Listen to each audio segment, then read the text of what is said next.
Guys, how are you? Hope you're fine now. Hope you have a good day, guys. Welcome back to another video about Hedera Hashgraph, about Hbar token, guys. After a long time, I'm talking about Hedera Hashgraph price update. What's the price? What's the price changes occur in Hedera Hashgraph? Let me show you guys. But if you are new, if you don't subscribe our channel, so kindly subscribe now for more news and update videos. At this time, guys, if we talk about the currently latest price update of Hedera Hashgraph, so obviously, congratulations to all of you. Now the change is every hour I found the change is positive, so that's great news for all Hedera Hashgraph holders.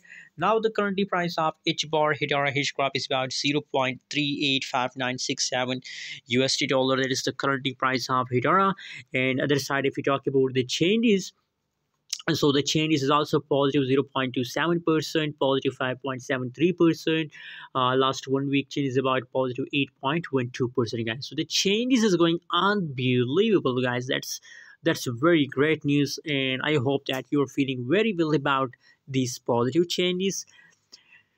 Guys, now a lot of people ask me that how much Hedera Hashgraph will continue this pump. So guys, we can't say about the future, but my prediction about Hedera already positive. I also predicated many times Hedera Hashgraph, and now still again my prediction for all of you is that, guys, that it is why the change is up. Hedera Hashgraph is positive due to the last of month, guys. So I believe, guys, that to the last of October, to the last of 31 October, Hedera Hashgraph will continue this pump. So they needs time, they needs holding, guys. Anyways, remember, I'm not a financial advisor. If you want to buy, sell, or hold any coin, any crypto, so please do your own research. Thanks for watching, and don't forget to subscribe channel.